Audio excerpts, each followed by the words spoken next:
পশ্চিম বর্ধমান এবং ঝাড়খণ্ড থেকে চুরি যাওয়া 7টি ট্রাক্টর বাজেয়াপ্ত করল আসানসোল দুর্গাপুর পুলিশ কমিশনারেটের জামুরিয়া থানার পুলিশ। রবিবার জামুরিয়া থানায় একটি সাংবাদিক বৈঠক করে এই তথ্য তুলে ধরলেন ডিসিপি সেন্ট্রাল ধ্রুব দাস। মূল অভিযুক্ত সুমিত কুমারকে গ্রেপ্তার করে নেওয়া হয় রিমান্ডে। তারপরে চিরুনি তল্লাশি চালিয়ে ঝাড়খণ্ড এবং পশ্চিম বর্ধমানের বিভিন্ন জায়গা থেকে মোট 7টি ট্রাক্টর বাজেয়াপ্ত করা হয়। শুধু তাই নয়, ট্রাক্টর ভাড়া নিয়ে নিজের নামে অবৈধ কাগজ তৈরি করে অন্যান্য জায়গায় বিক্রি করার ঘটনা সামনে এসেছে। তবে কিভাবে সুমিত কুমার পুলিশের জালে ধরা পড়ল সেই দিকেও রাখা যাক এক নজর।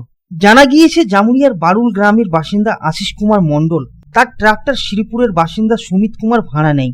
তার জন্য সুমিত কুমার ট্রাক্টরের মালিক আশিস মণ্ডলকে 12,000 টাকা করে ভাড়া দেওয়ার চুক্তি হয়, কিন্তু সেই চুক্তি অনুসারে টাকা না দেওয়ায় ট্রাক্টর মালিক সুমিতের কাছে টাকা চাইতে গেলে বিভিন্ন অজুহাত দেখিয়ে ফিরিয়ে দেয়।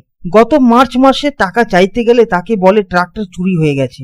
এরপরে ট্রাক্টরের মালিক আশিস বাবু জামুরিয়া থানায় লিখিত অভিযোগ করেন।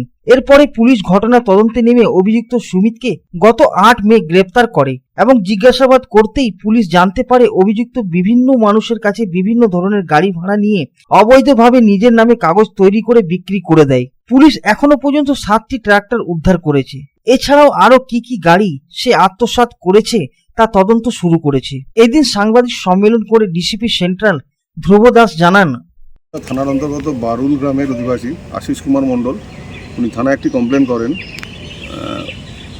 যে ওনার একটা ট্রাক্টর ছিল, সেই ট্রাক্টরটি উনি সুমিত কুমার পেছনে দাঁড়িয়ে আছে এনাকে এগ্রিমেন্ট করে দেন এবং এগ্রিমেন্ট থাকে যে মাসিক 12,000 টাকা করে দেবে এবং তারপরে যখন ওনার কাজ শেষ হয়ে যাবে তখন এই ট্রাক্টরটা ফেরত দিয়ে দেবে। কিন্তু পরবর্তীতে 2 মাস ভাড়া দেওয়ার পর তারপরে আর ভাড়া দেন না। তখন যখন এনার সঙ্গে যোগাযোগ করা হয় ইনি বিভিন্নভাবে ঘোরাতে থাকেন, কখনো বলে চুরি হয়ে গেছে, কখনো অন্যরকম কথা বলেন। তো ওনার সন্দেহ হয়, উনি থানায় এসে কমপ্লেন করেন। আমরা স্পেসিফিক কেস স্টার্ট করি। কেস স্টার্ট করার পরে ইনভেস্টিগেশনে জানা যায় যে এইরকম আরও বেশ কিছু লোকের থেকে ইনি ট্রাক্টর নিয়েছেন যে কোনো কোম্পানিতে কাজে লাগাবেন এবং বিনিময়ে ভাড়া দেবেন এবং প্রত্যেকের ক্ষেত্রে একই রকম ঘটনা ঘটেছে। তো আমরা এই সুমিত কুমারকে অ্যারেস্ট করি। অ্যারেস্ট করে গত 8 তারিখে অ্যারেস্ট হয়। তারপর আমরা রিমান্ডে নিই। রিমান্ডে নিয়ে আমরা এখনও পর্যন্ত টোটাল 7খানা ট্রাক্টর রিকভার করতে পেরেছি এবং এই 7খানার মধ্যে 1খানা আমরা ঝাড়খণ্ডে থেকে করেছি, যেটা এখনও এসে পৌঁছয়নি। ওই ট্রাক্টর নিয়ে ফিরছে। আর বাকিগুলো আমাদের এই জেলার বিভিন্ন জায়গায় ছিল, তো সেগুলো আমরা নিয়ে এসেছি। এগুলো আমরা সমেত একে আমরা কাল কোর্টে আবার ফরওয়ার্ড করব।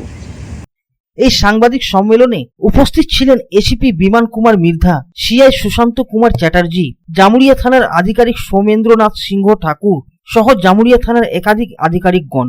জামুরিয়া থেকে তারকনাথ মণ্ডলের রিপোর্ট, পাবলিক টাইমস। কিছু পরম্পরা আর শেখা মায়ের থেকে চলে আসে মেয়ের কাছে, ঠিক যেরকম হনুমান্তা চাক্কি ফ্রেশ আটা, ঠিক যেন মায়ের ভালোবাসা, যেমন শুদ্ধতা তেমন স্বাদ।